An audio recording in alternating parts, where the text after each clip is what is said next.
Hello, everybody. Welcome to the Tim Gaither Podcast, Wrestling Wednesday. My guest today is Shane Sparks. Shane Sparks is one of my favorite broadcasters. He works for Track Wrestling. He also works for USA Wrestling. He works for the Big Ten Network. He does the ESPN National Championship every year. Seems like a super cool dude, and I'm looking forward to talking to him, so let's bring him in.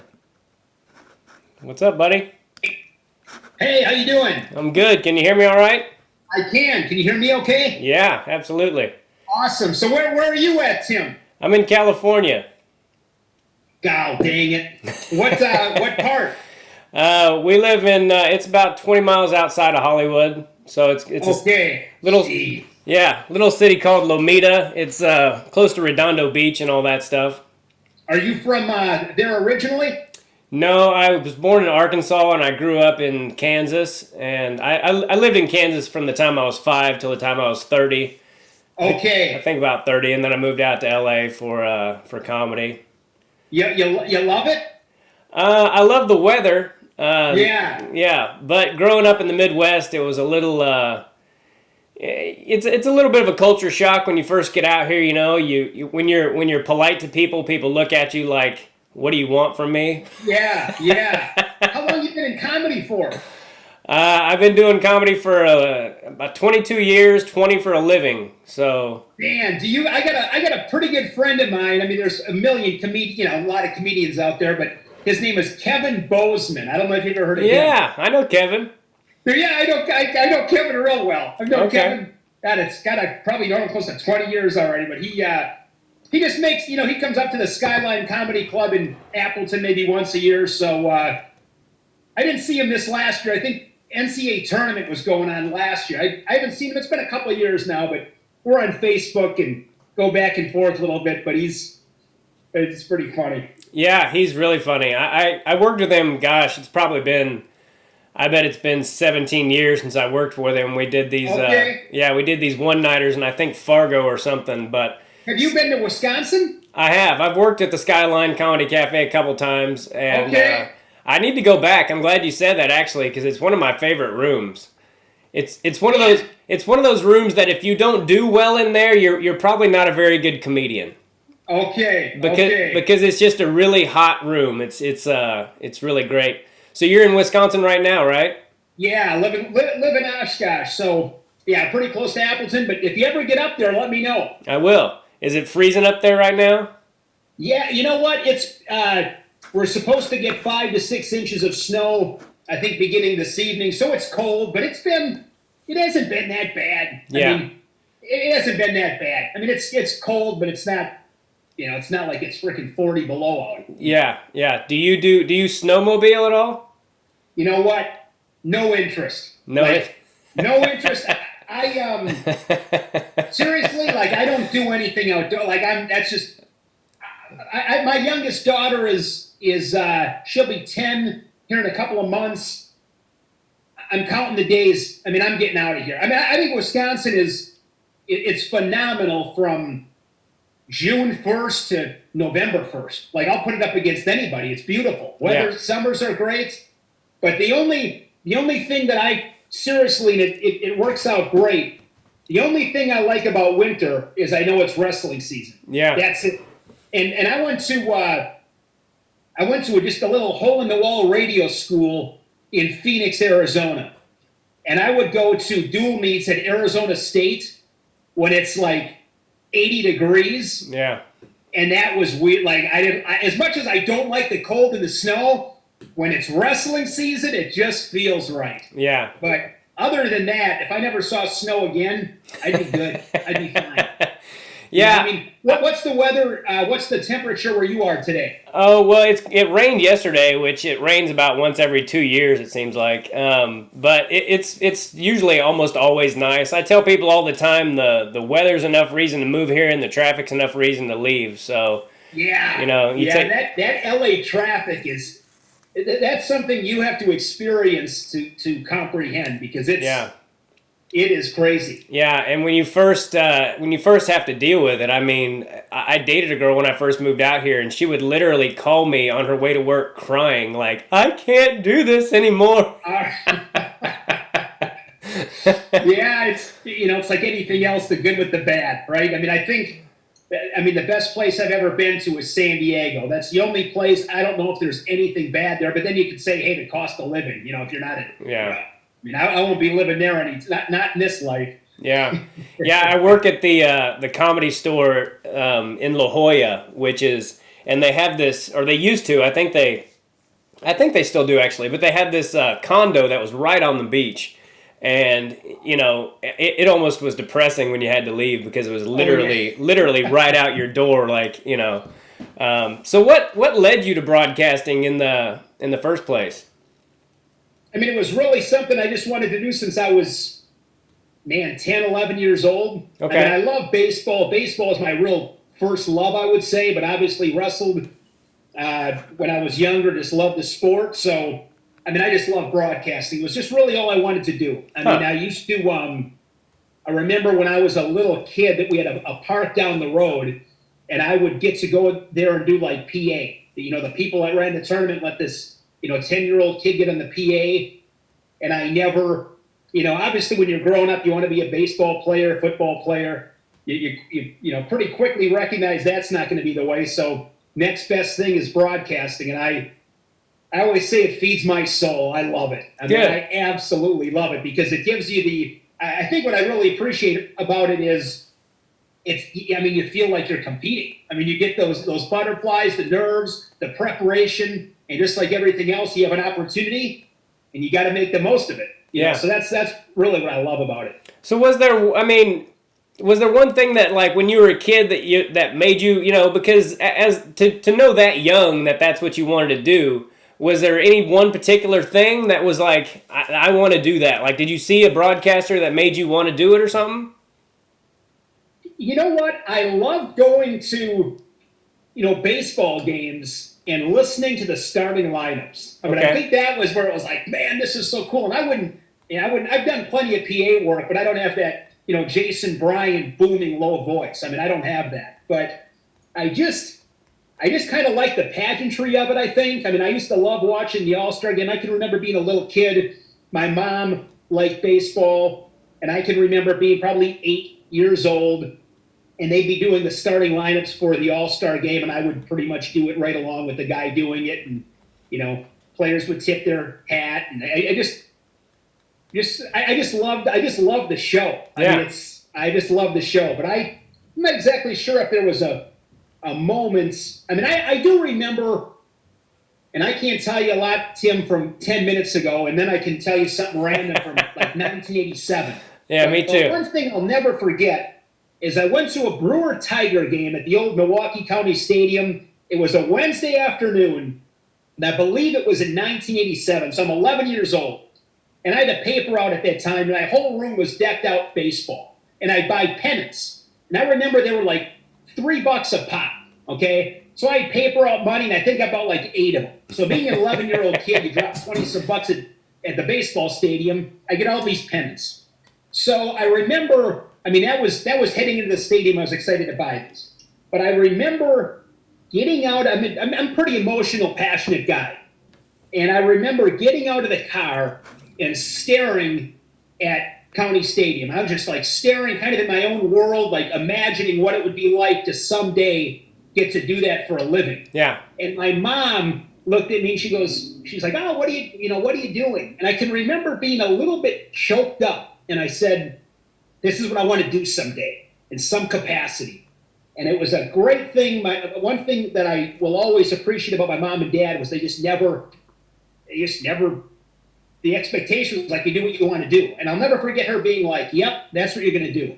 So it comes full circle. I mean, anytime I get to do a big wrestling event, every single time, I mean, Carver Hawkeye Arena comes to mind. I mean, obviously, you go to Ohio State, Penn State, NCAA championships, you walk in these big arenas, and I always, sit in my car or just stare at, before I walk in, I'll just sit and stare at that place for 5-10 seconds, and it just really gets me going. It's like, yep.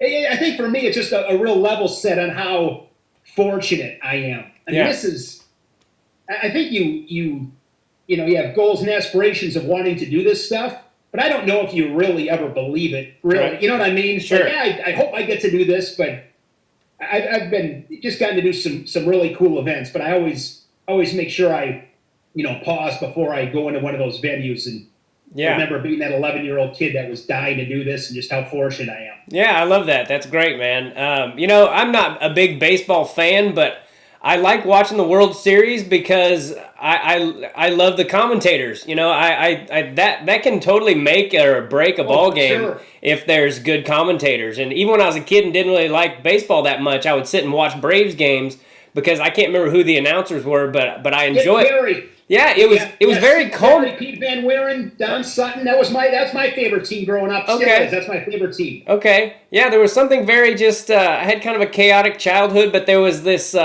something very calming about that. Just listening to the announcers, and you knew it was going to be like a 2 to 3 hour game, and I just dug it. So where does your positivity come from? Because I got to tell you, it's infectious. Like when you're doing a broadcast, I'm a huge wrestling fan. I watch it all the time, and I've seen you do countless broadcasts, and it's infectious. You can tell you love what you're doing, and you're very positive. And where does that positivity come from?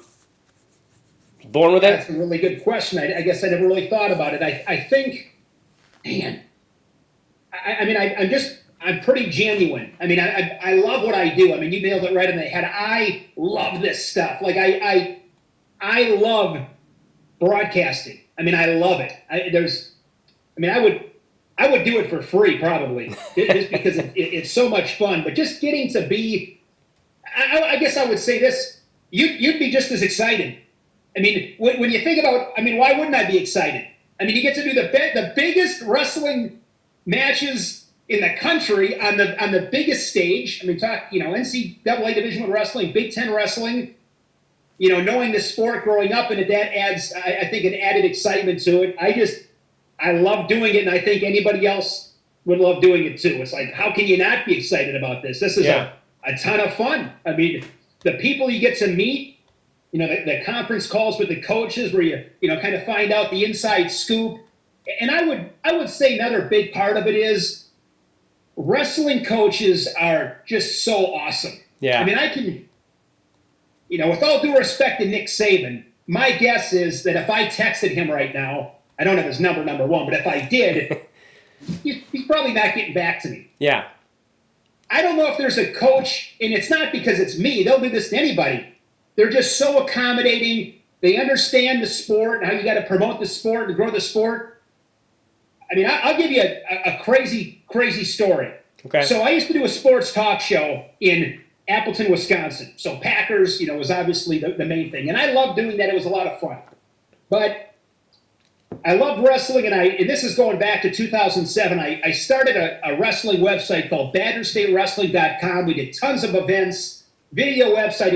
I'm very proud of it. It was a really cool deal for wrestling fans in Wisconsin. Okay. When I quit that radio job, that was a lot of fun. That was a tough job to get. I mean, anybody would be like, wow.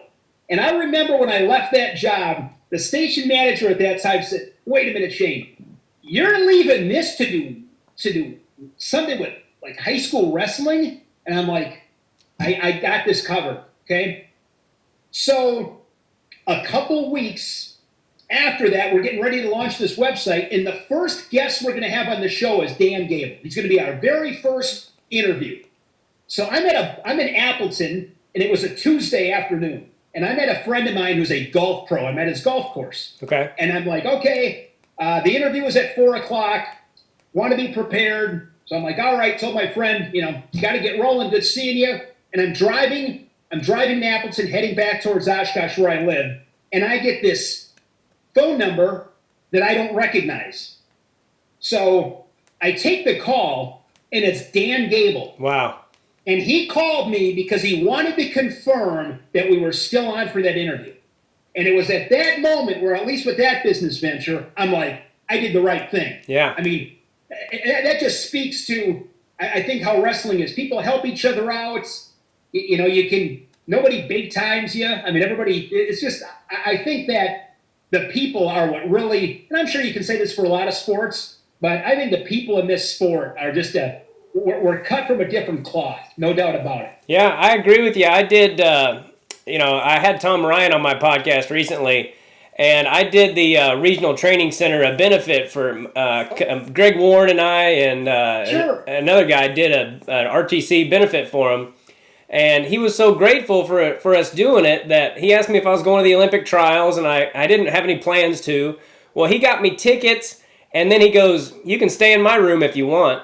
And I can't imagine, again, no knock on the head coach of Ohio State football, but I can't imagine him being like, "Hey, you can stay in my room. I don't even know you." You know, he knew me, but, you know, we'd had some good conversations, but we didn't really know each other. He's like, you can just stay in my room.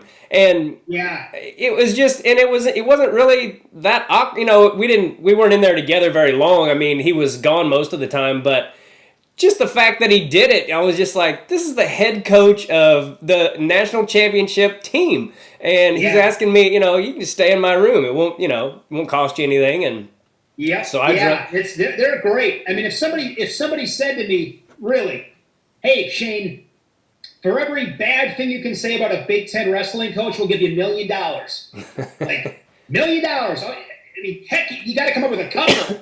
I can honestly tell you, I could not come up with one. I got nothing. They are all. I mean, the biggest thing is they're accommodating and they want to help you. Like, we're all in this thing together. I mean, you know, we. You know, a lot of times, with these Big Ten broadcasts, a big part of it is obviously do meet wrestling. You want to know who's wrestling, so then your graphics department can, prepare accordingly with the right kid. That's my biggest nightmare. I mean, I'll wake up, honestly. I'll wake up some 2:30 in the morning in an all-out panic. My biggest fear, and I've done it before, is when you got the wrong name. I mean, it's just like, oh man. So I know most of these guys, but. Sometimes there might be a switch, and you're out on an island a little bit. Sometimes if you don't, if you didn't hear the PA announcer, or sometimes if we're not on location, I mean, you're on an island, and so where they become really helpful is letting us know, like, hey, can you give me a heads up on, if there might be a lineup change, something like that, and then obviously if there's some backstories, but they make a big difference. I mean, on the broadcasting side, those SIDs. Head coaches, they will make you or break you. I mean, really. So it's helpful. Going back to your interview with Gable, did that make you nervous? Because I want to have him on my podcast, but I know how I get, and I'm afraid I'll be like, "Hi, Coach Gable." So I didn't want to. I'll give you the story. I'll give you the rest of that interview story. Okay. And I've gotten to be, and I don't. I've been fortunate. I've gotten to know Dan Gable pretty well. I know I've spent a pretty good amount of time with him now.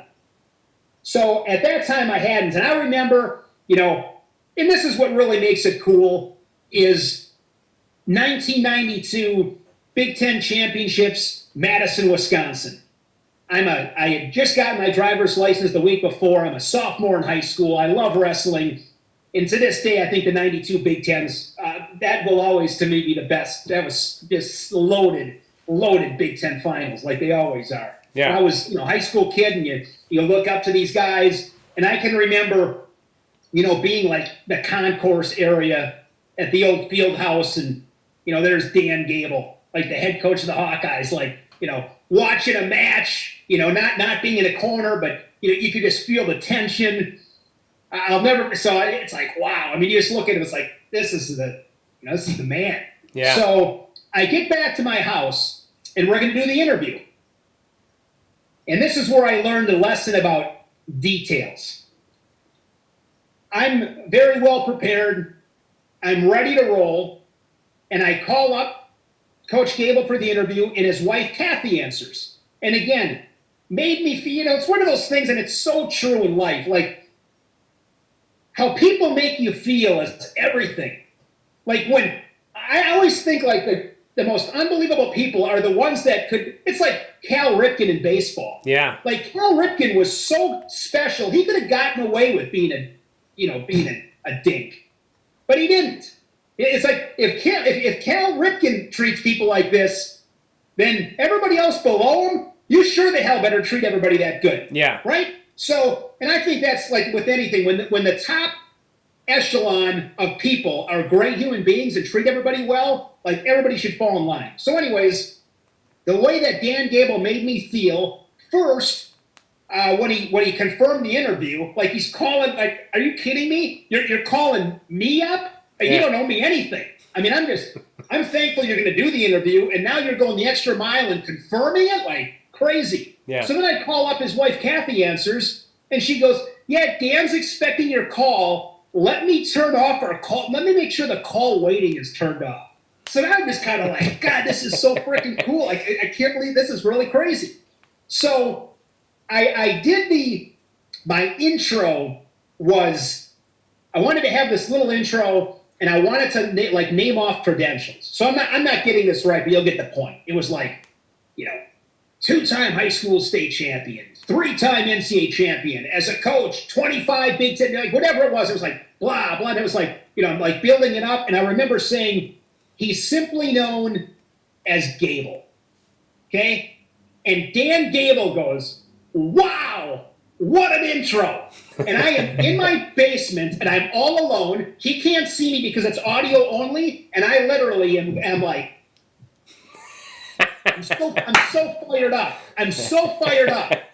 And then I look down and realize I didn't hit record. Oh, wow. And and we've joked about it before. I've told that story a couple of times.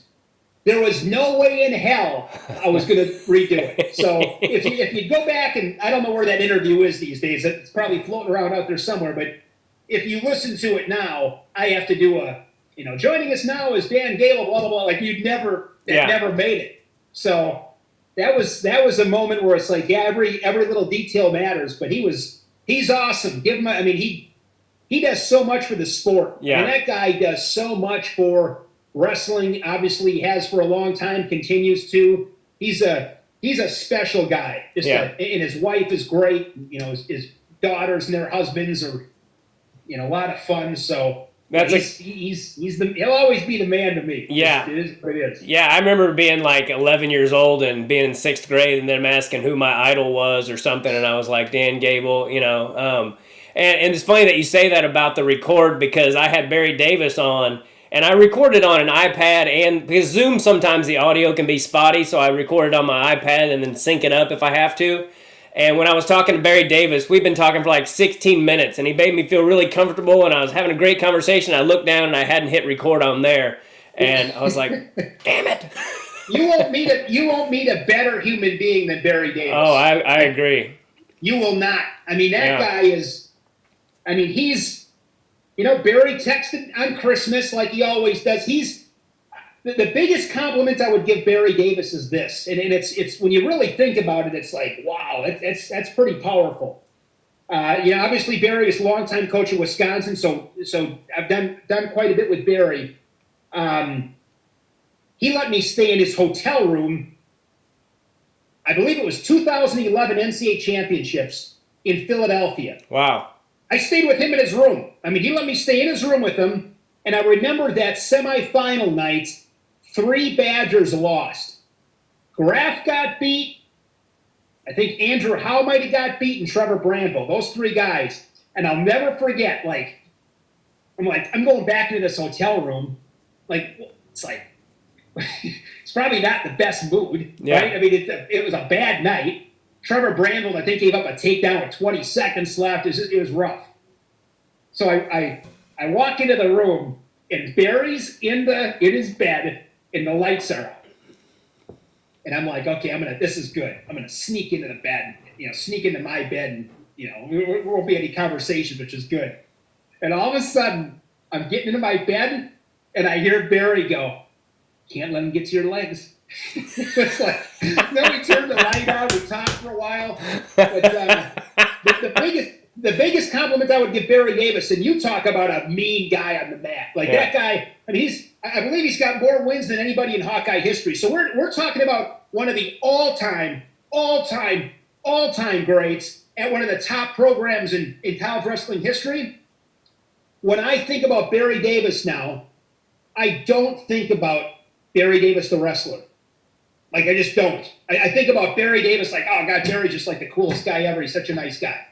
And that's, when you really think about that, that's really saying something. Yeah. Especially being a wrestling guy, When I hear Barry Davis's name, I do not think about wrestling. The first thing I think about is like, gosh, he's just such a good guy. Yeah. He's the best. Yeah, he really is. He truly is. He sent me some Gable Gold protein powder, and Sure. the best part about doing these podcasts is I feel like I've become friends with some of these guys. Like I feel like I'm friends with Dennis Hall now and Barry Davis, and you want a Dennis Hall story? I would love one because I love that dude. It's crazy, Tim. Like the guys you're bringing up, because I don't have like a million stories, but I got a few of them. And you like, if somebody said to me like, give me your top 5 stories, Gabe will be one, Gary Davis would be one, and this Dennis Hall story would be one. Okay. This will surprise most people. If you've talked to Dennis and you know Dennis Hall, it might not surprise you. But so I'm running the BadderStateWrestling.com. Dennis lives in at the time Stevens Point, Wisconsin, Plover, Stevens Point.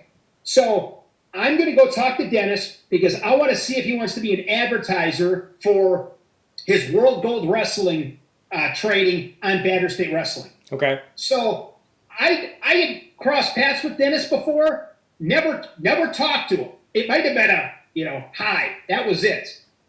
But Dennis Hall, like, he's pretty scary, right? I mean, it's like, it's like, I mean, I knew of his reputation, saw what a tenacious, like, physical brawler he was on a wrestling mat. Like, Dennis Hall wanted to fight. Like, he wasn't backing down anybody. So I'm outside in the front of Dennis Hall's house, and I call my brother up. And I told him, it's a true story. I call my brother up because I can get a little, you say something. I've said plenty of stupid stuff. Like, I'm just a little worried about my mouth sometimes. So I call my brother up. His name is Brandon. I go, Brandon, here's the deal. I'm in front of Dennis Hall's house right now, and I'm going in. If I don't call you back in an hour and a half, like, just know where I'm at. I mean, this is a true story. I remember being like, I wasn't that concerned, but I was a little nervous. Like, This guy is like intense. He's intense. Yeah. I get into his house, and I don't know, 20 seconds in, I'm thinking to myself, like, it's like I'm like waiting for Ashton Kutcher to pop out, like, oh, you got me, Dennis. God, I was like, I couldn't believe how nice he was. I'm just like literally kind of like looking around, like, are you freaking serious, Dennis? Like, this is not how I envisioned this. I didn't envision this conversation like this. Mm-hmm. Super, super, super nice guy. So this is probably 10 years ago. So I go through a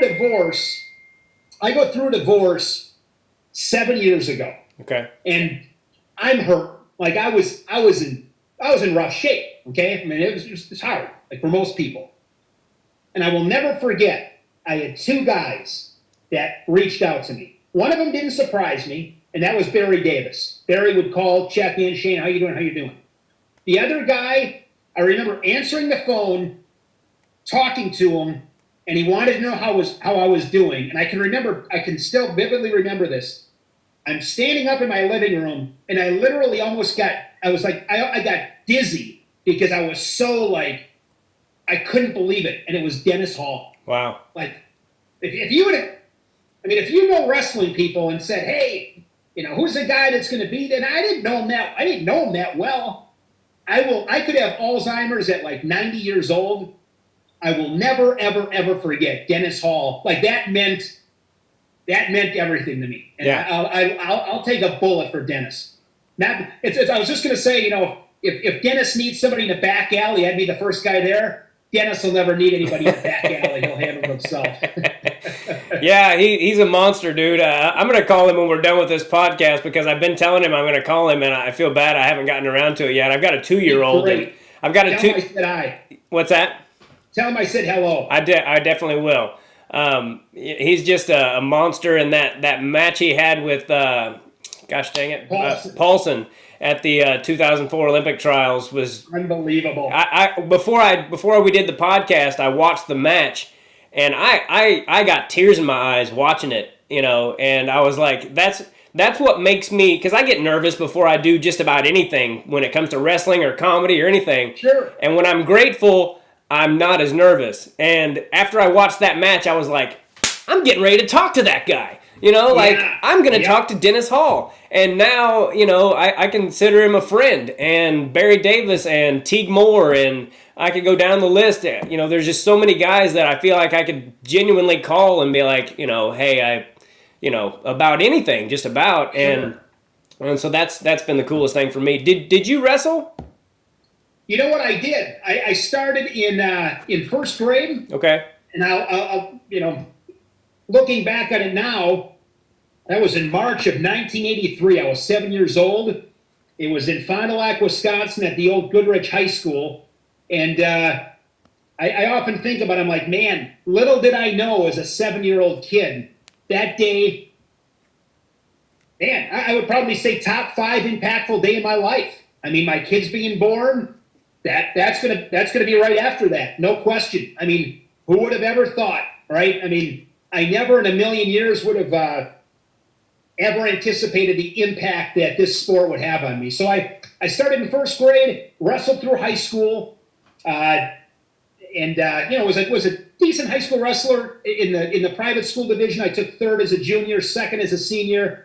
Always wanted to wrestle at Arizona State. That was like my big goal. Went to a Bobby Douglas wrestling camp when I was 15 years old. Met Zeke Jones, and grandparents lived in Arizona. Always wanted to be a Sun Devil, but my oldest son is he'll be 25 in May. So kind of tells you what happened there. I was 19 years old, and Austin was on his way. So I do have 4 years of eligibility left. I would say this. The only negative to this broadcasting job, there's only one negative. It's like anything in life, there's always, no matter how good something appears or how bad something appears to be, there's always good and bad to everything. There's only one bad thing about this broadcasting job is I've come to understand how, slightly above average I was as a wrestler. Yeah. Like if you ask me when I'm 18, like I'm really good. Like, yeah, I'm gonna go to Arizona State and I'm gonna do well. I mean, that was the mentality. Now, and I'm sure things are different now compared to 25 years ago, but it is hard to comprehend how good these guys are. Yeah. I mean, we're talking about the top 1% of the top 1%, phenomenal athletes, God-gifted individuals that happen to work their tails off. It's incredible. Yeah. I mean, it's incredible. TV doesn't know justice. I mean, it just doesn't. Yeah. And then you get the guys that dominate at this level. The Spencer Lees and the Bo Nichols of the world, like Logan Stieber.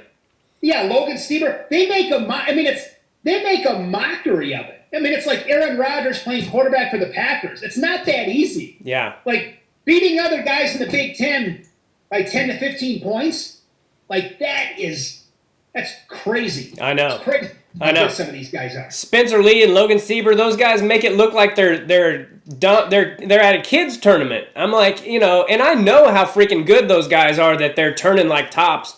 And Yeah. And it's funny that you bring up Arizona State, because when I was a kid, I wanted to wrestle at Arizona State too, because I think they won the NCAA championship in I think '88, and I was like, that's so cool that they're really good, but they're not the Big Ten. So something about it, I just wanted to wrestle there. And the second thing you brought up was I was a state champion in high school, and I wrestled a couple years in junior college. And now, and people like, I remember my cousin after my senior year of high school saying, "You should try out for the Olympics. I bet you'd make it." And I remember saying to him, even back then, I was like, I appreciate what you think you're saying right now.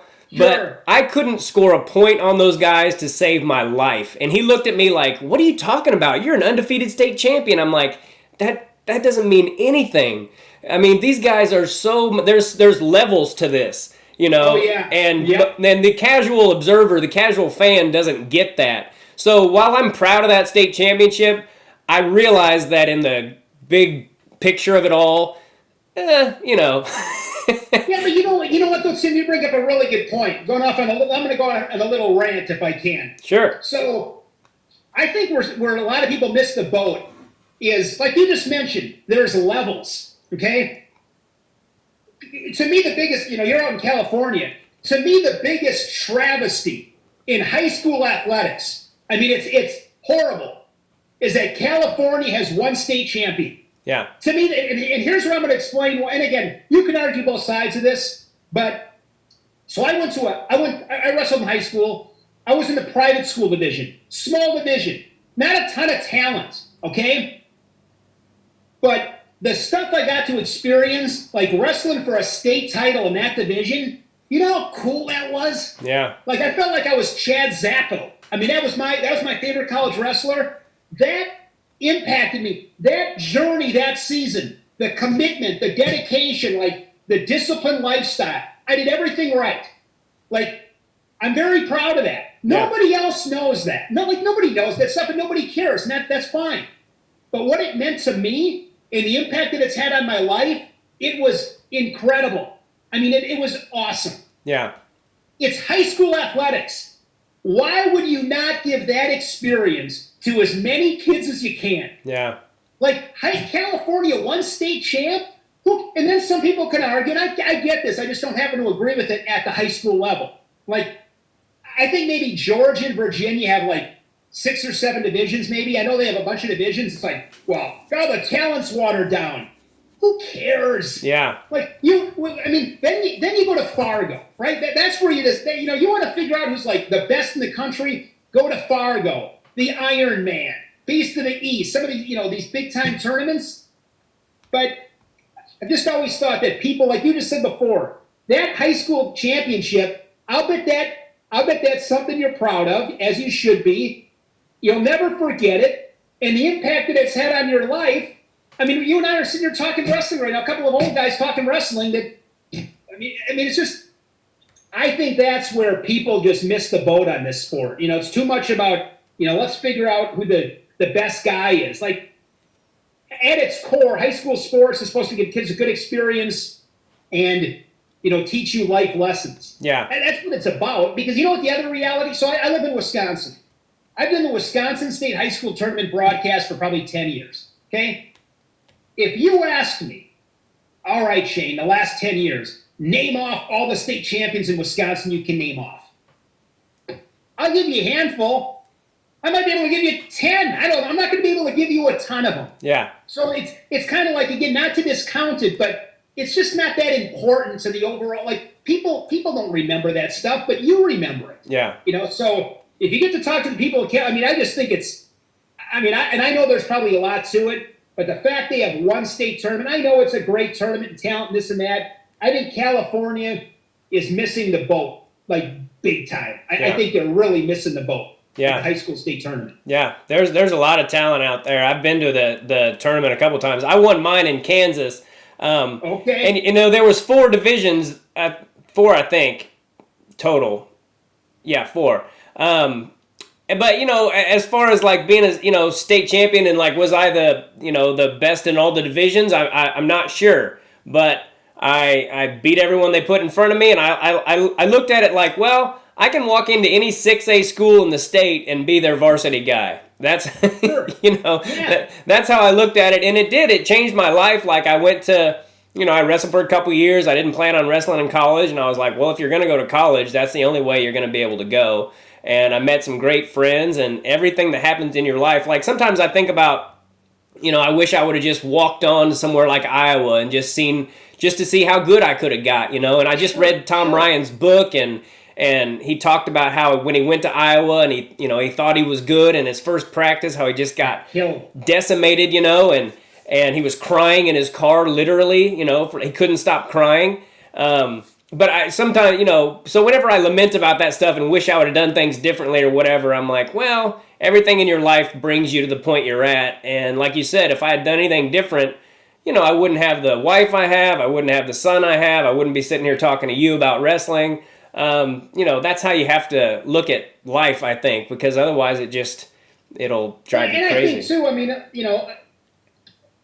a little bit along those same lines, too. One thing that I really struggle with, like, I've come to appreciate, and I'm not saying I always realize this because I didn't, but I've come to appreciate, like we said before, how good these guys are. Like, the only time I don't feel good about this sport, and it's a great event, so I'm not picking on the organization or the event, because the people in Wisconsin here are phenomenal. We have great leadership in this state. and great events that they run, very organized. They do a great job. But you go to some of these kids' events, like the youth state championship event is the one I'm speaking of to specifically.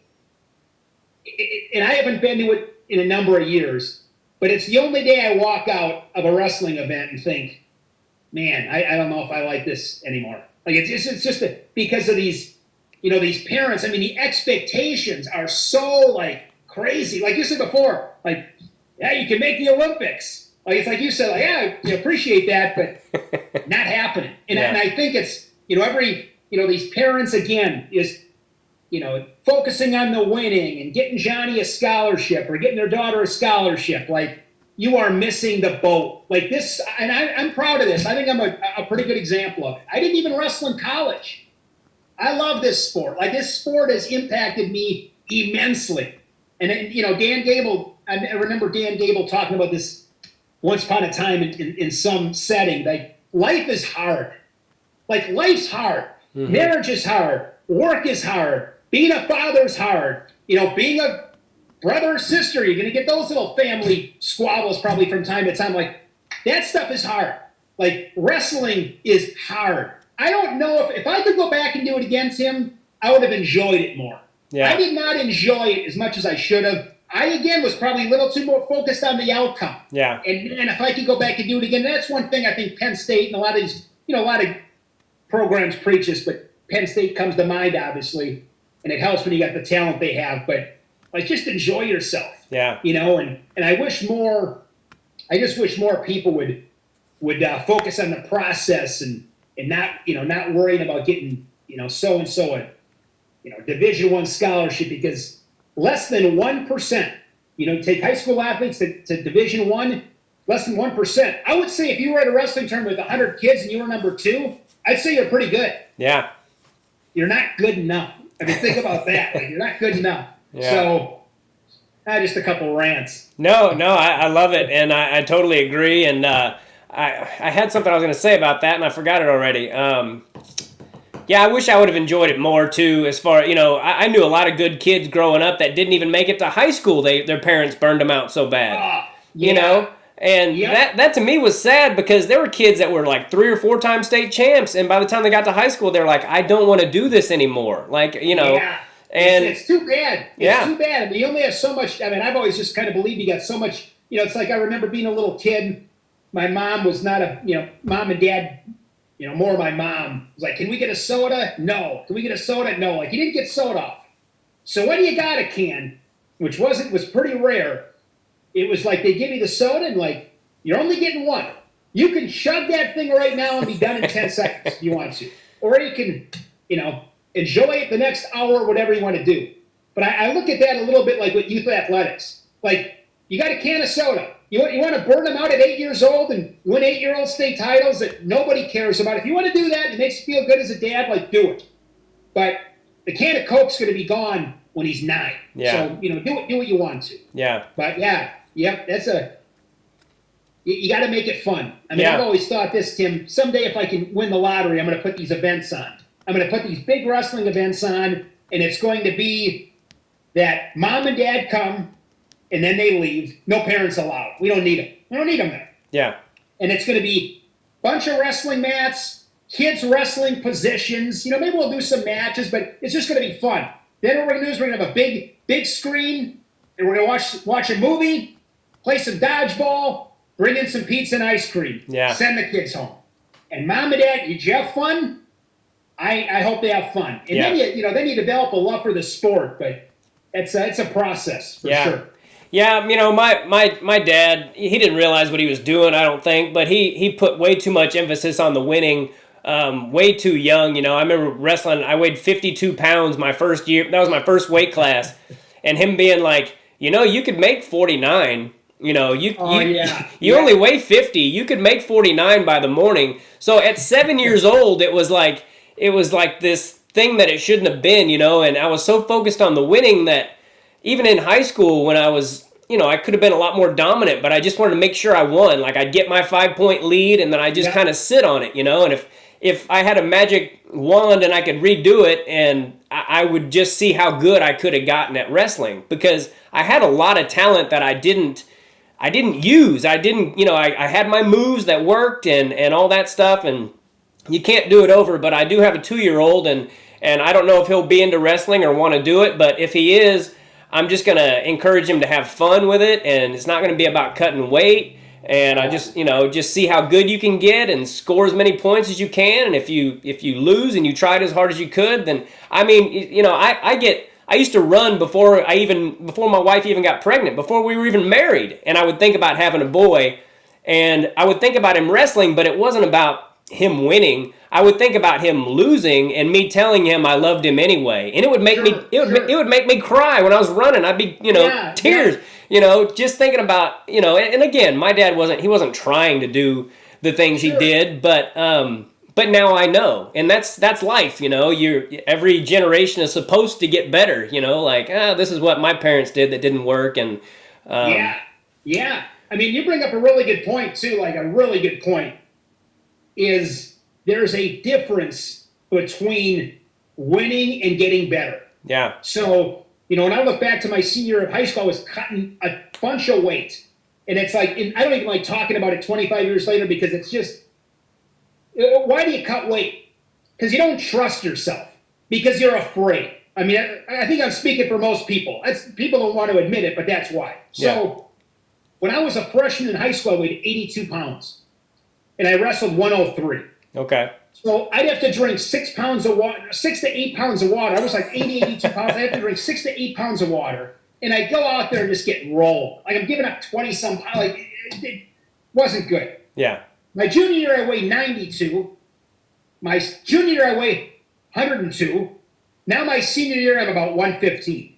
So what do? I cut down to 103. Was able to be 106, I think, at the end with the allowance. But I'm getting to wrestle a bunch of freshmen, or I'm getting forfeits. That's pretty good. They'll forfeit to me and bump to get up to 112, try to make it 6. Those kind of games. Yeah. So then I get to the state tournaments, and the kid that I wrestled, I never lost to him, and he ended up. He was a Pac-12 finalist at Stanford, made the Division I tournament a couple times. Really good kid. I think he won Fargo. Really successful guy. We stay in touch, which is cool too. But he was battle tested, and I think he had 6 or 7 losses. I had 1 loss. Like, looking back on that now, that was horrible. Like, I was getting bad matches. The record looked good. Yeah. Gave me this false sense of security that I was getting better. I wasn't getting better. Like, man, if I could do it again, I would. If I was a high school wrestling coach, which I'm not, but I think I'd make a promise to every kid on my team, like, I'm getting you beat. Like, and don't worry about it. We're going to get better today. Going to a gym and wrestling 5 matches and pinning kids, today it's just, what a waste. Yeah. Like, what a wasted day. Oh, you pinned 5 kids in the first period. What a waste. Like, you'd have been better off going ice fishing if you lived in Wisconsin. Would have been far more valuable for you. Spending time with your dad, your parents, your friends. Far more valuable than the kid that goes to these tournaments and is like, I was 3-2 today, lost a tough one in overtime, and then I got beat by 5. Like, that's how you get better. Yeah. I mean, again, just getting back to what we're talking about, don't worry about the end result. Like, are you getting better to get to your ultimate goal, which should be, doing as good as you can at the state tournament, I think. What are the steps to get to here? And mopping up on bad competition. That will, winning masks deficiencies, and I wish I'd have known that as a 17-year-old. Yeah. Yeah, Eric Aiken was on my kids' team. Oh, and what a stud he was. Yeah, I know. And he was about 5 years older than me, but he was that guy that, we wrestled in Kansas, but I think the only tournaments he wrestled in Kansas were sub-district, district, and state, because the rest of the year he was going somewhere else, and he got his butt kicked a lot of times, and that's why he got so good, and somebody could beat him. I remember seeing I had him on my podcast. It's a great podcast. And there was a guy named Eddie Lee that beat him 7-0, and then I think he teched him the next weekend, and I couldn't believe it. I'm like, who can tech fall Eric Aiken? And then when I had him on my podcast, I was like, "Do you remember that guy? And did you ever wrestle him again?" And he did, and he eventually beat him. And I used to write fictional stories about Eddie Lee because back then you didn't know how someone's career turned out. But to me, he never lost. Like, he wrestled for 15 years and he won everything you could possibly win. I used to write stories about him. I could still find them. Because I just couldn't believe it. But anyway, that's why I bring up Eric Aiken. Eric Aiken was a boss. Oh, I know. That guy was. If I remember right, he'd have some classic battles with Chad Zappital. Yeah. Those Iowa State duels. Yeah, and Sammy Henson. And Sammy Henson, Jeff Prescott from Penn State was in that mix. So yeah. There were some. The old 118. Those were some. Oh, I loved that weight class. You talk about cutting weight. Those guys were freaks. They would cut from like 150 down to 118, and they're like, they looked so huge, especially on TV. You're like, how the hell does that guy weigh 118 pounds? And I think I've had Chad Zappital, I've had Sammy Henson, I've had Eric Aiken, I've had Prescott, I had Ed Geesey, I had all those freaking studs, those 118 pounders. I think I had like the golden age. I've had most of them on my podcast. And going back to Chad Zappital, you said he was your favorite wrestler. Why is that? Oh man, and I've never met him. Like it's crazy how I've gotten to obviously doing the Big Ten stuff and been to a couple World Championships, and I was in Rio in 2016. Like, I've gotten to meet like everybody.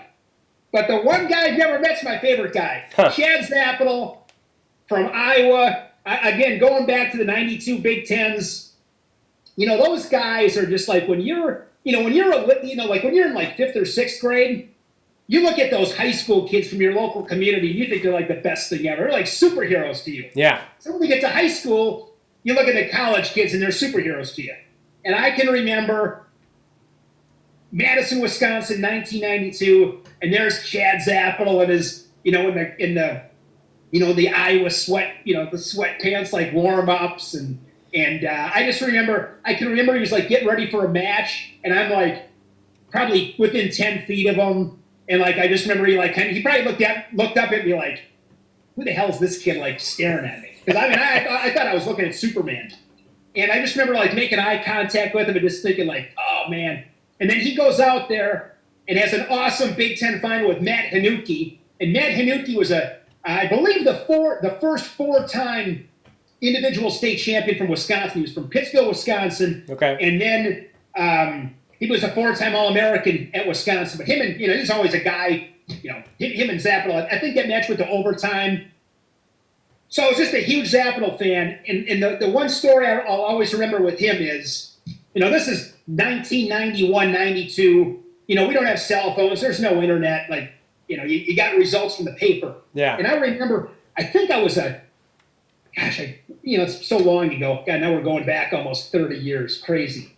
But I remember, here's what I remember. I went to Wayne's World 2, I think it was, the movie.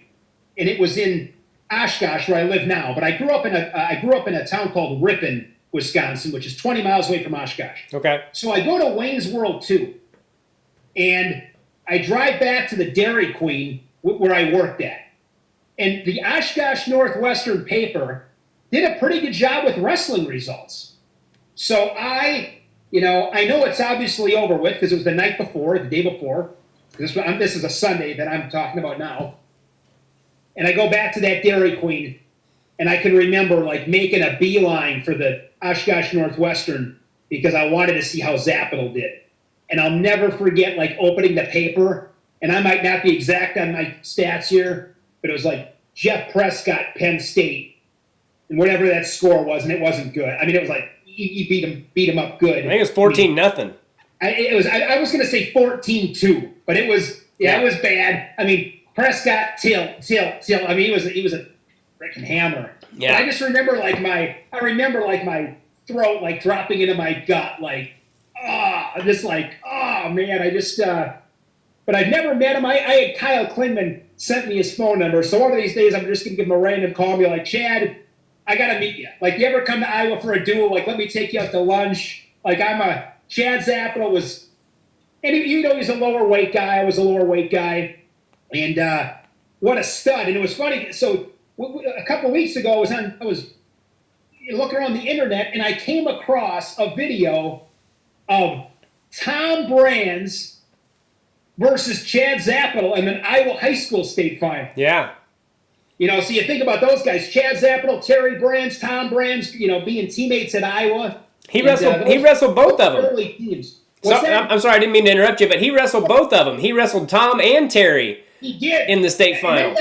Then you had a guy like Jason Kelber. I mean, Kelber, he was from Iowa. He was in that same age, and obviously he went to Nebraska. Man, I mean, I was talking to my boss earlier today in my other job. He lives in Minnesota, and he put a hockey rink up in his backyard. And when he told me that, I'm just like, only in Minnesota, right? Of course, it's like Minnesota hockey, Indiana basketball, and in Iowa, it's wrestling. And I love. I mean, when I come down from Wisconsin and cross over the border into Dubuque, I think there's a sign that says people of Iowa welcome you. Or it's one of those signs. I can instantly, I'll crank up the Back in Black. I love AC/DC. I'll crank that up as I'm going across the Mississippi, and I can literally, when I get into that state, I know why I'm there. Going to Carver Hawkeye Arena, it is the best feeling in the world. It gets me jacked up. I love it. Yeah. Yeah, Chad Zapital, it's funny you bring that story up about looking in the paper, because I remember being in high school and we'd get the Kansas City Star and you could see the results. And I remember being like, I saw that Jeff Prescott beat him as bad as he did, and I'm like, how does someone that good beat someone that good by that kind of score? That's when I realized, Division, and Eric Aiken, I think, finished 5th or something, and I remember just being like, man, this is just such another level, those guys are just so freaking good. And I've had both those guys on my podcast, Prescott and Zapital, and I think the world of both of them. And I've called up Jeff Prescott, and when I do, I'm like, I can't believe I'm calling this person right now. And I'm on Facebook with him. I mean, the guy looks like he could throw down today. It's like Lee Kemp. I think Lee had a birthday last week. Lee's in his 60s. Yeah. I mean, are you kidding? I mean, these guys still look the part. Yeah, no doubt. It's funny. I don't know if he would like me saying this, but I was talking to him in just a private conversation. I go, I meant to ask you if you think if you could have beat Spencer Lee, and he goes, I still think I could beat him. It's funny you say that, because that is probably more than anything what I've learned about being around that top 1%. It's their mental toughness, their self-belief, and the other thing is they don't want the easy way out. They don't want the easy way out. They want the best guy on his best day. Yeah. And let the chips fall where they may. Let me ask you this, Tim. I'll ask you this. Who is your Mount Rushmore of wrestling? Who's your Mount Rushmore of greatest? I'm trying to think if I'd ask you greatest college wrestlers or include international. But who would you can do it any way you want to. My son's got two middle names, and one of them is Colat. And I think people, everyone knows how good Kerry Colat was, but I think if he hadn't gotten screwed those 4 years in a row, I think he could have potentially been the greatest of all time. I think if he would have won those four, because his goal was to be the best ever. And I think if he would have won those four, which he could have easily done if things had gone a little bit differently, I think he would have kept going. And he may have won 6 or 8 and maybe passed John Smith, and he never even got to win one because he got screwed. So I think he would definitely be on there. Okay.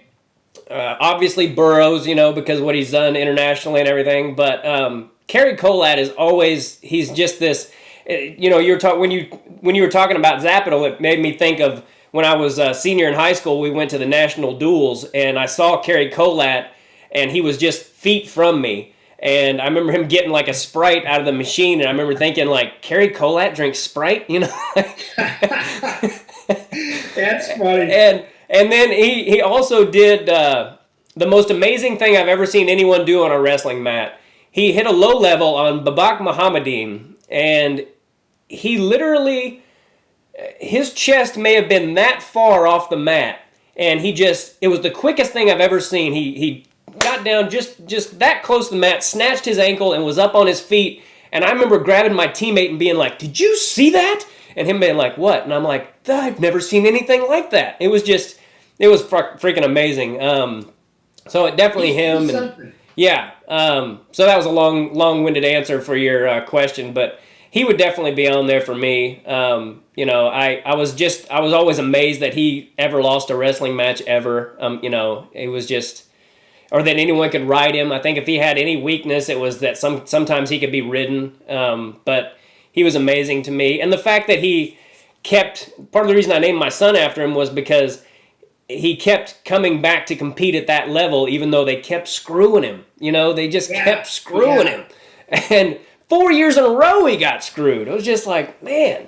That was horrible. Yeah. Think about him, Kerry McCoy. I mean, there's a unfortunately on the international side of things, pre-UWW, man, I mean, not good. But the two guys I would love to have on my podcast that I would probably be the most nervous for would be Gable and John Smith. Yeah, we did a duel this last. We did Oklahoma State, Iowa, at Carver Hawkeye this past February, and I got to sit in a hotel room at a table for a good hour with John Smith and Jim Gibbons. Wow! And those are. Yeah, I've done some stuff with a few things with John, a couple interviews and stuff. Again, super accommodating. I remember when they wrestled Penn State. It was Penn State, Oklahoma State, national dual final. God, it's probably 4 years ago already, 4 or 5 years ago. It was a real built-up event. But I remember doing an interview with John, just with a little handheld camera for TrackWrestling.com before the duel. And again, it's like he was super accommodating. Like, super nice. Where do you want to go? Great interview. And again, I remember at that moment, too, like thinking, this guy's got a huge wrestling match, and he's taking some time out, to do this interview with me. Like, yeah, John Smith's I could see, awesome guy. But those are some times where I got to pinch myself. Like, I can't believe, it's like talking to a buddy. It's like, I got to go talk to John Smith. Like, this is freaking crazy. Talk to you later.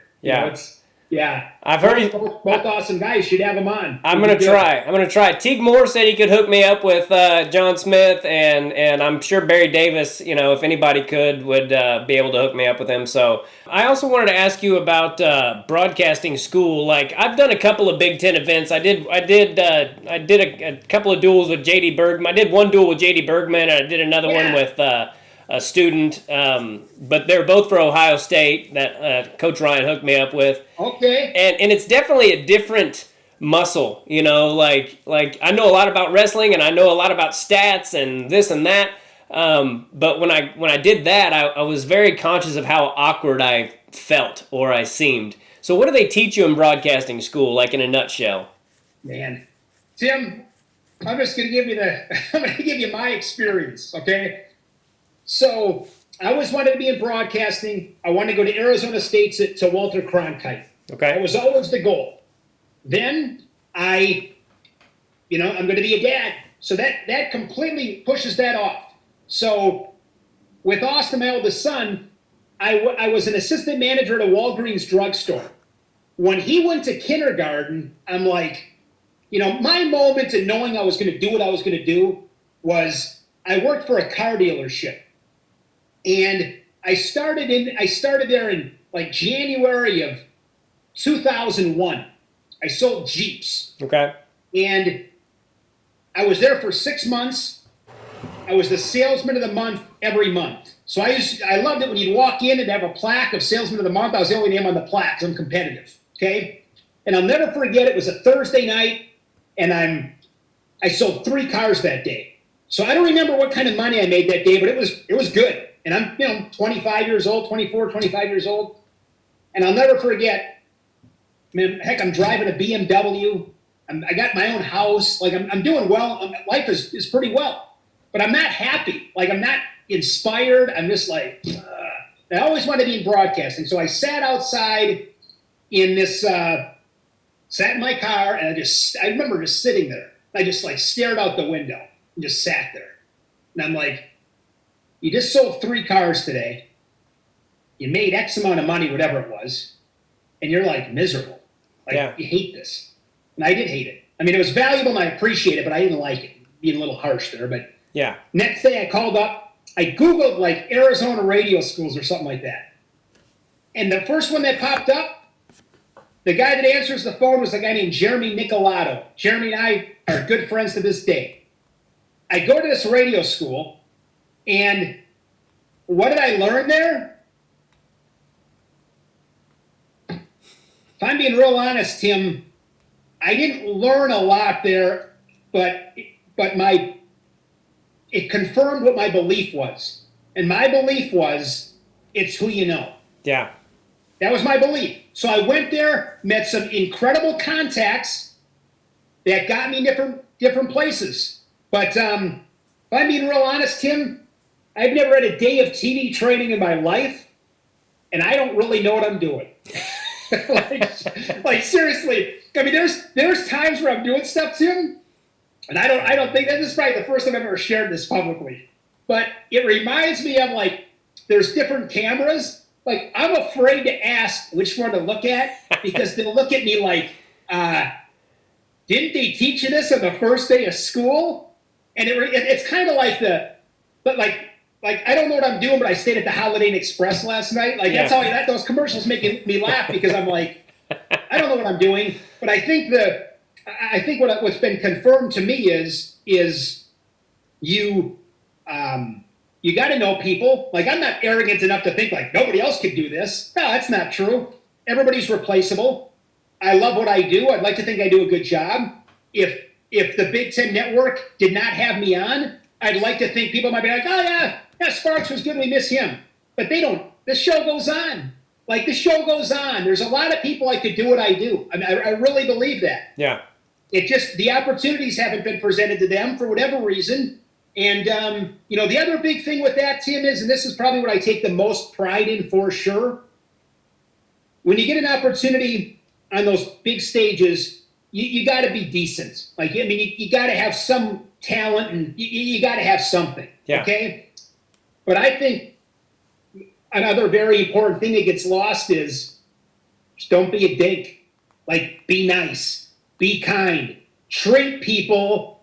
And I don't just say these things, I understand it. When I shake hands with every little, person on the broadcast, I shouldn't say little, like every little aspect of the broadcast, right. I mean it. I mean it. Like, I know if this guy over here, who nobody knows and nobody sees, if he doesn't do what he's got to do, the whole thing goes off. Yeah. And what he does is valuable. So make him feel valuable. We have these stage managers that, come to these events, and they'll help you with, a lot of times they'll help you with live reads, and they're extremely helpful, okay? I remember one lady, I was in Iowa. When I get done, Tim, down by my feet is where so I'll have like a stack of papers. I'll grab the papers I need for a weight class and I throw them on the floor. So that whole bottom is like, the floor is covered in garbage, okay? Yeah. And I'll never forget, there was a time where a lady was, because I would say this, I think this is a fair statement. I think in a lot of these, in this business, I think there's probably a fair amount of egos. I think that's probably fair. So she goes down to start picking my garbage up. And I stop her. I'm like, listen, nobody picks my garbage up but me. Like, nobody's picking my garbage up. And it's not like, it's like, that's not happening. Yeah. Or if somebody, I remember another thing, like, lady comes up, she's like, hey, Shane, can I get you something to drink? I'm like, hey, I appreciate it, but you tell me when you want to get something to drink, and I'm going to get you something. Yeah. Like, I just think that's so, I'd like to think that that's probably the reason I've been able to stick around a little bit. Yeah. Because I think I'm coachable, because like I said before, I don't know what I'm doing. I really don't. Yeah. So I'm gonna listen to what people that know what they're talking about. Like, listen to people that know what they're talking about. Be smart enough to know that they know more than you do. Like, listen to them. Okay. It's kind of like I've heard it with pilots where they're upside down and they're right side up, and they swear to God they're right side up, but their instruments tell them they're upside down. Trust the instruments.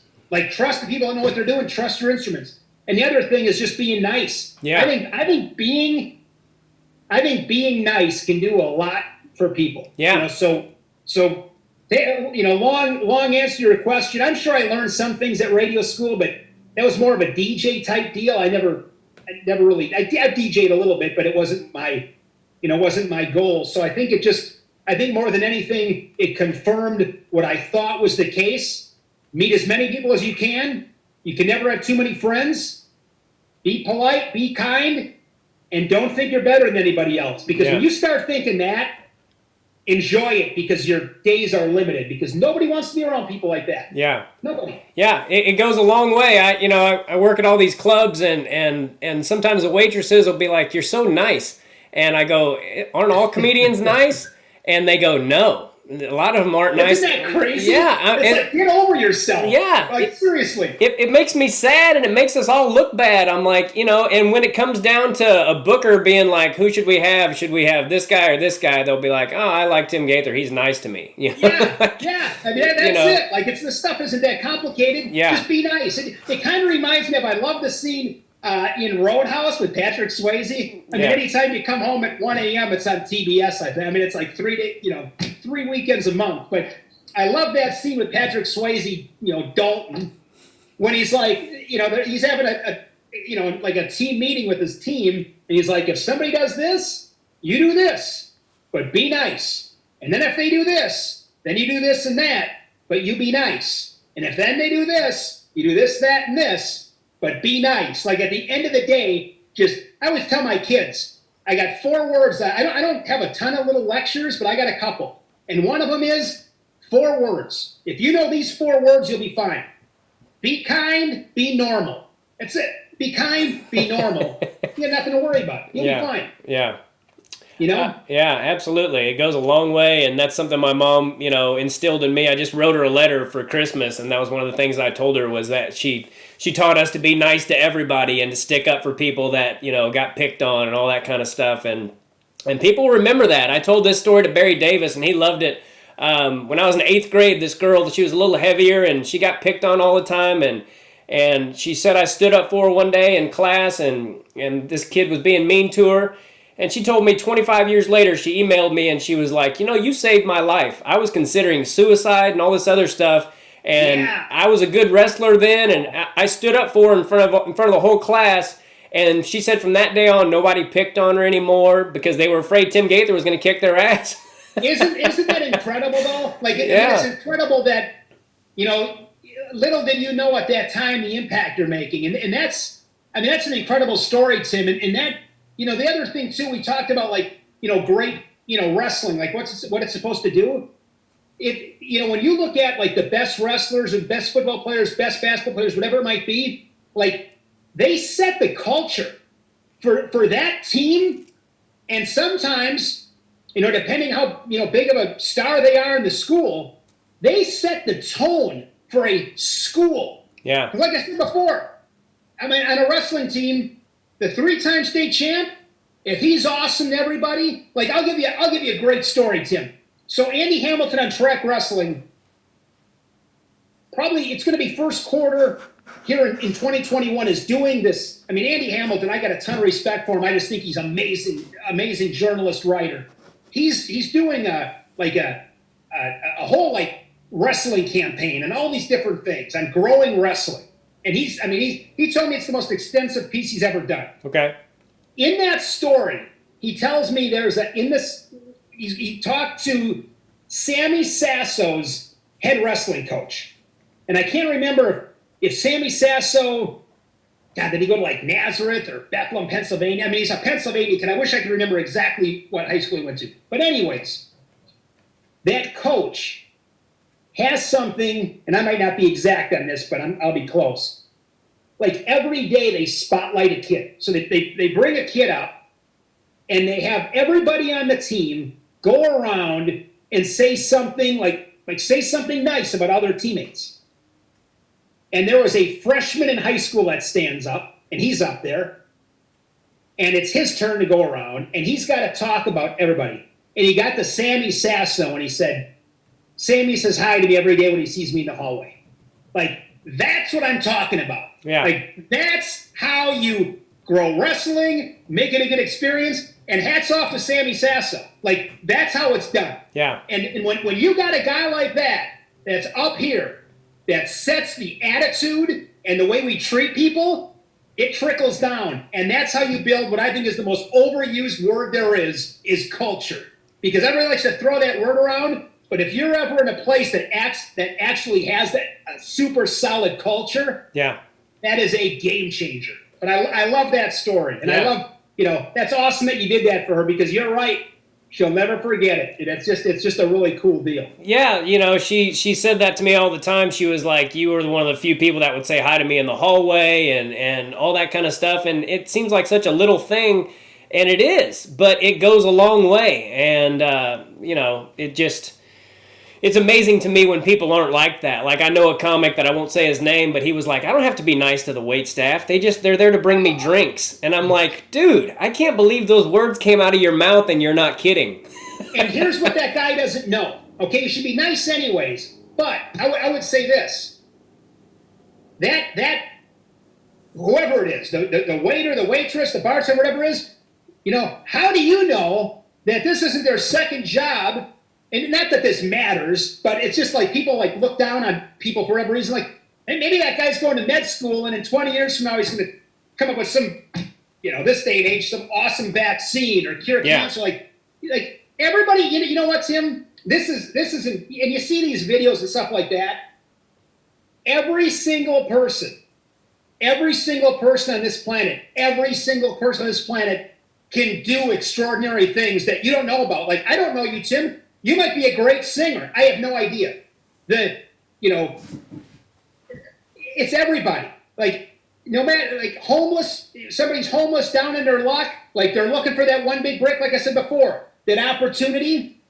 God has given all of us amazing gifts. That is just the facts. Like, every single person on this planet has something that they bring to the table that I promise you will marvel you. Yeah. Some kind of talent that it's pretty damn amazing. Yeah. And unfortunately, it doesn't get showcased. But yeah, kind of like what we keep talking about before.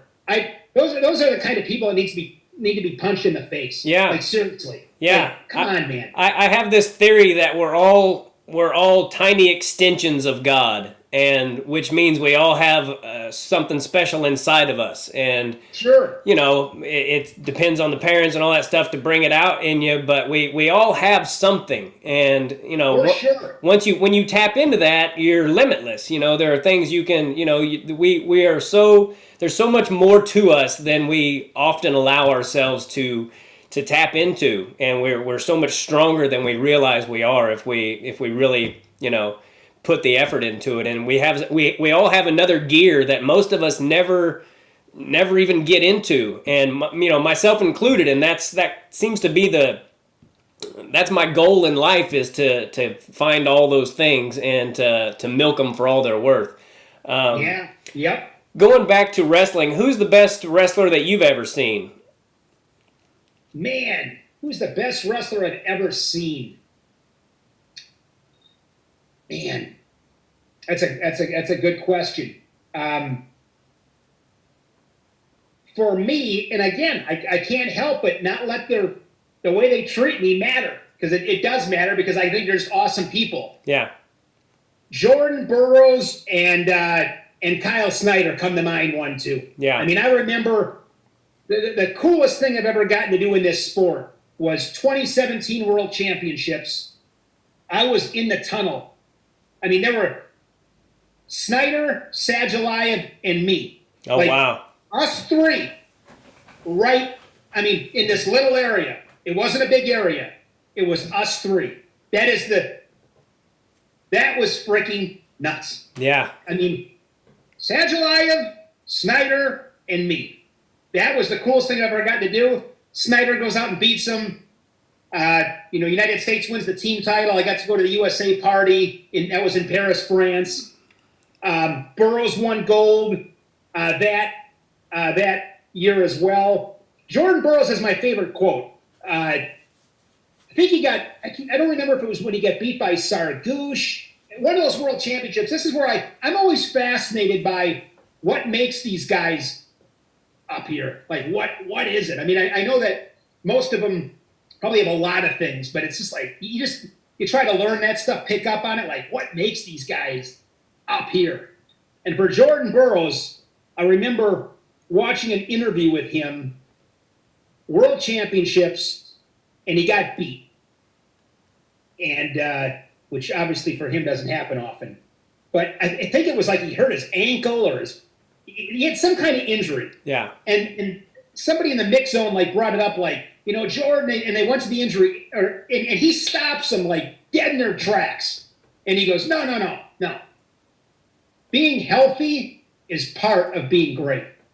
It was like, no excuses. Like, they just don't let excuses penetrate them. And I remember doing an interview with Kyle Snyder once in the Ohio State room and asking him, you've been on the top of the mountain.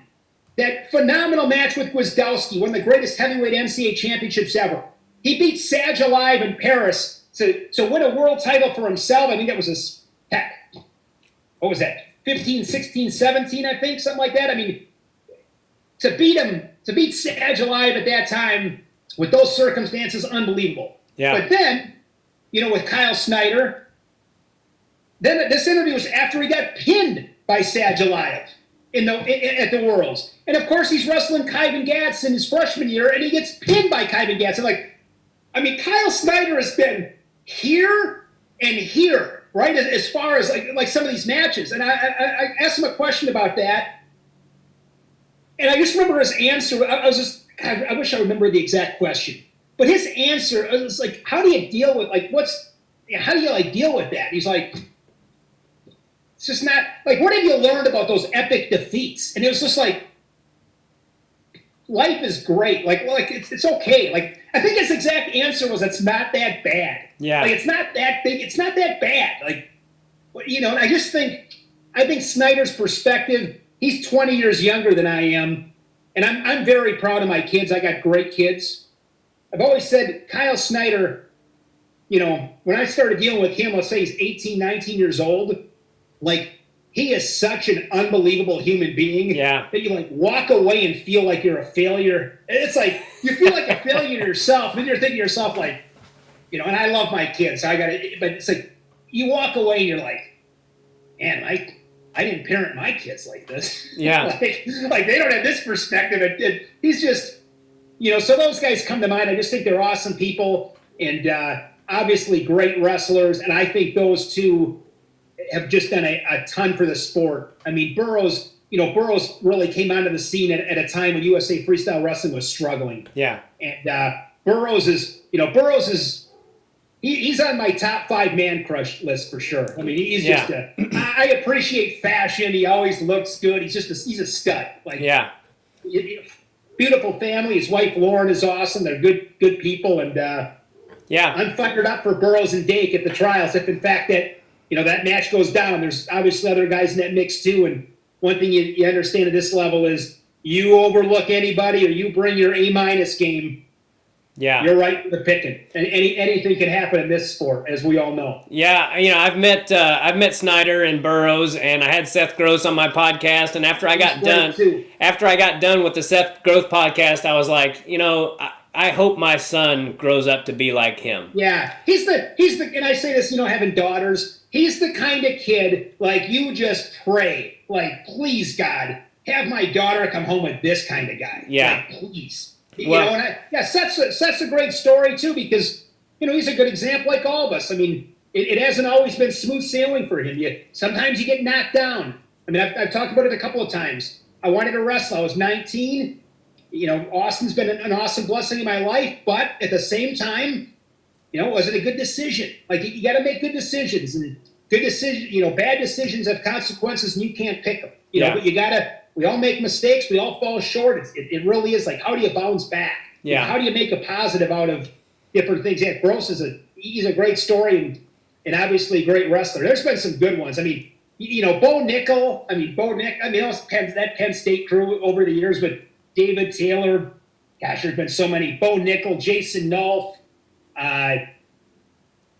Zane Rutherford. You want me to give you a good Nolf story? Sure. I talked before about details with botching that Gable interview. the other thing is, the control what you can control. So if I'm doing interviewing to me is 10 times harder than play-by-play. I mean, play-by-play is you got the stats, you do your preparation, you're calling the action. Like, I'm not going to say play-by-play is easy, but I think play-by-play is significantly easier than doing interviews. Okay. Because interviews are they're just difficult. Because you could do everything right. You could ask a great question and not maybe get the best answer back. Plus, it's that balance of, a kid comes off the mat, he's exhausted. Like, you want to ask a solid question, but you don't want it to be too solid where it's a little overwhelming. So interviewing is I think it's just an unbelievable art for the great ones.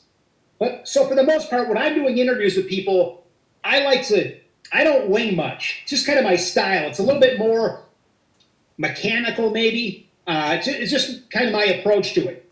So I have a pretty good idea what questions I'm going to ask. I might have Big Ten championships. I probably have 30 questions already written out. Yeah. Okay, they're always pretty much the same. You just word them a little bit differently to mix them up a little bit. So Isaiah Martinez at Illinois was a 2-time national champ. I don't believe he'd been beaten. I don't believe he'd been beaten at that point. And they're wrestling in Champaign, Penn State. So he's wrestling Jason Nolf, this freshman. I don't know much about him. So I'm going to interview Weimar because, of course, he's going to win. I mean, of course he's going to win, right? Yeah. So I have my questions written out for Isaiah Martinez. Nolf pins him. I remember. And I can remember, that was my, oh shit moment. Yeah. I was completely thrown off. So Nolf comes over. I'll never forget this either. This is where I knew he was going to be great. And I learned a lesson. I've told him this story too before. So Nolf comes over, and kind of like what I was saying before, I'm not like this. I keep it real, okay? I'm not afraid to admit, when I screwed up. I screwed up. You can't, you're on the Big Ten Network. You can't admit when you messed up. You're too good for that. No, you screwed up. So we have about a minute, and I tell Nolf, I go, Jason, I'm going to be real honest with you. I didn't think you were going to win. And I don't have any questions prepared because I didn't think you were going to win. And he is dead serious. He just gets done pinning Isaiah Martinez. He comes over. He's so calm. I will never forget how calm he was. I tell him this, and he looks at me dead serious and so sincere. And he goes, yeah, I know I was going to win. And I was like, are you freaking for real? And then I don't remember exactly what we talked about, but I probably just got a little bit of rapport with him, a little bit, and then we did the interview. And I remember, I'm sure I was nervous as hell because that was an interview that was really off the cuff. Yeah. But I learned that day always be prepared for anything, and I also learned that day again talking about how these great ones are up here. I learned that day that Jason Nolf was going to be special. And he delivered on that prediction, that's for sure. Yeah, he's an amazing wrestler. I never got tired of watching that guy. He was just a takedown freaking machine. Constant. I mean, and again, you talk about just getting better. It's pretty easy to see when you look at some of these guys on Penn State. Nolf is one of those guys, they are just so good in all these different positions.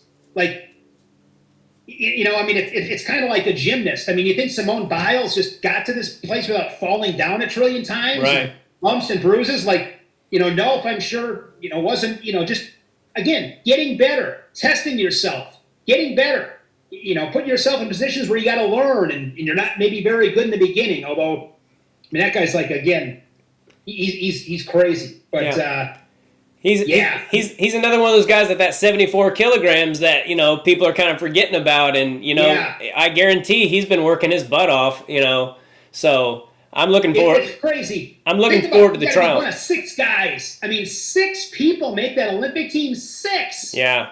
6. That's a shame. It is. It's a damn shame that they've cut, I tell people all the time, I'm like, I think it's a shame that they took the sport away from the littlest guy and they took the sport away from the really big guys. You know, if you're over 285, you know, you can't, there's no more Chris Taylors.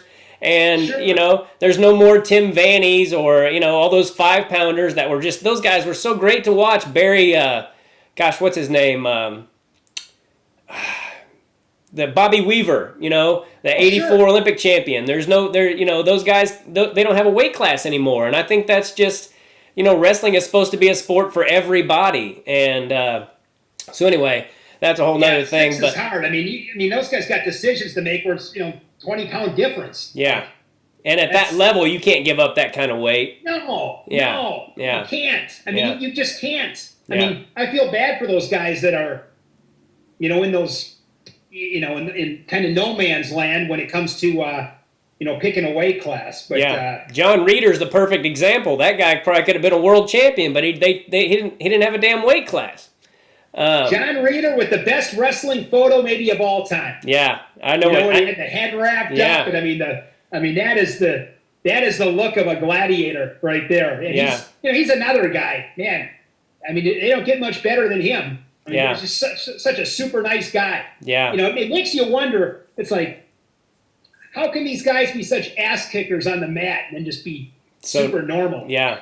You know, it's really nice guys. Going back to that reminds me of when I met Kyle Snyder. I was at Arizona State, and the world team I was working at the Tempe Improv, and the world team was right down the street. So I was like, shit, I want to go down there. On Mill Avenue, right? Tempe Improv still on Mill? Yeah, great club.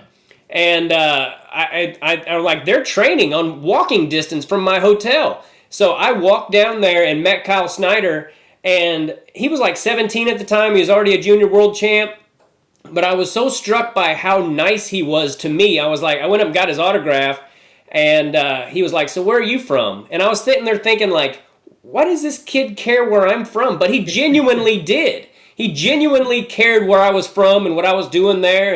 And you know, I met a bunch of guys that day. I met Jordan Burrows right after he won his world championship, and he had in Vegas, and he had just taken his P test or whatever for, you know, after the test. So it was like 6 hours after. I know he was exhausted, but he took a picture with everybody who was there. And I'll let you go on this note as far as worrying about your not worrying, but talking about your daughters. You know, I think that their dad has a huge role in who they end up with. So I wouldn't be worried, buddy, because I can tell you're a great person. I know you're a great dad, and that goes a long way with who a girl picks.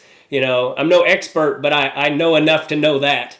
So yeah, well, I appreciate the kind words. I always tell them, like, it's that balance, because you want to you know, you want to set expectations. You know, like, I'm a big, again, just like little things, like this is just my own opinion, but, you know, guy comes to pick her up on the date, because I'm not one of these guys who's gonna be like, oh, I got the shotgun in the back. Like, that's not me. Right. Like, that's just not how I operate. Yeah. So, you know, but I hope the, you know, young man comes up to the door, like, don't wait out in the car. You know, like, come on in and introduce yourself and you know, open doors. I mean, those are just, you know, do those kind of things. So I always try to, you know, I want to set the expectation, but at the same time, you know, there's a fine line there too, because you don't want to turn them into spoiled little brats either, right? Yeah. You know, so yeah, it's a little bit of a balance there, but yeah, appreciate the kind words. They're great. I've always said, so you just said you have a son. You said, Tim? Yeah, he's 2, and I don't know if we're gonna have any more. But now that I have a son, I think I would be a lot more okay with having a daughter, because I know how much I would love her, but at the same time, I know how much people drive me crazy, or they can, and there would be aspects of it. I'll let you go with this story. I want to, if I have a daughter, we're gonna name her Mia if we have one. Oh, pretty name. And I have this, like, I don't know if you call it a fantasy or what, but like about my son, about 2 kids talking about Mia and being like, dude, you said that to Mia Gaither? Mia Gaither is Micah Gaither's little sister. You are screwed. Yeah. Oh, you got to teach them independence and toughness. That's for sure. I would tell you this, Tim. My dad had my brother and I. My brother's got 3 boys, and you know how it is. I mean, I got 2 boys. Those are my first 2, so I didn't have a whole lot of experience with girls. Okay, and they're all great. Like, they're all great. I mean, you want healthy kids, you're blessed beyond belief, really. Yeah. But I would say this, and I always find it interesting. Like, all these great wrestlers have girls. Like you look at all these like guys. Like, off the top of my head, like Dan Gable's got daughters. We talk about John Reeder. I think he's got 1 or 2 daughters. Donnie Pritzlaff's got a couple daughters. Like, it is kind of funny to me. Like, David Taylor just had a daughter. Barry Davis. Kyle Bates got a daughter. Yeah. Like, it's funny to me. But I would say this: if you don't get daughters, you got screwed. Like, it's just nothing like it. It's a different kind of love. Again, they're all great, but those are. I can't. I mean, if somebody were to say that, I mean, I'm shocked at how fun girls are. I'm like, it's like, actually, I would have never in a million years imagined that it'd be this fun, because they are a lot of fun. They're a good time. Well, we're kind of on the fence about whether or not we're going to have another one, and that makes me kind of want to try for a girl. Oh, they are just so. There's just nothing like it. I mean, and it's one of those things too where you just like so many things, until you really. Until you do it, I'm not doing it any justice. It's a good time. Okay. I say that now, having, 15 and almost, soon to be 15 and 10, but I don't see any big changes. Like, some people are like, oh, tell me that in, 10 years. I don't think that's going to be the case. I think it'll be, I mean, my biggest, the thing that I, God willing, will be around for this, and I'm a pretty emotional guy. Like, I'll be the first to admit, I can go to a wedding of people I don't know, and I'm going to have to take myself someplace mentally to not start crying at this stuff. And I'm going to have to figure out something when it comes to if my daughters get married and I get to walk them down the aisle, because that'll be an absolute disaster. That'll be a disaster. I can't even. Hopefully, I'll have some time to figure it out, but I'll have to figure something out. Yeah. But I'd say, you want my 2 cents, Tim? Go for it. Okay.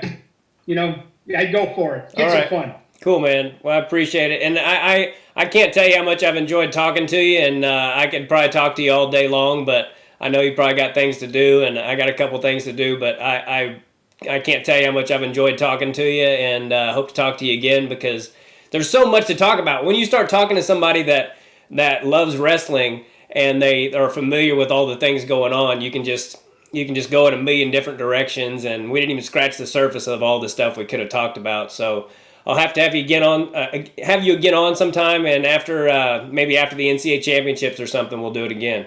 Yeah, anytime, Tim. This has been a blast. I've had a lot of fun, and let's do it again. But thanks again for having me on. I appreciate it. You bet, buddy. God bless you, and take care, and we'll talk to you soon. Sounds good. All right. Bye, Shane. All right. Thanks, Tim. Take care. You too. Bye-bye. All right, everybody. Shane Sparks. I know that was a long podcast, but it didn't seem like it to me. That guy, what a great dude. Very positive and fired up about the sport and life in general. And it was good for me to talk to him. And we did it a little earlier than we normally do, and I think that is going to be something I'm going to try to do going forward, is do these on Tuesdays a little bit earlier in the day. So anyway, not that that's any concern of you guys. But I enjoyed the heck out of that. Make sure you subscribe to the channel and all that. It really helps me out. And go to makingithappen.com, MACAN, it happen. Help out little Bo Macon. And yeah, I look forward to talking to him again sometime. Hope you guys enjoyed that. God bless all of you, and take care. Bye-bye. Do us both a favor and click on that subscribe button.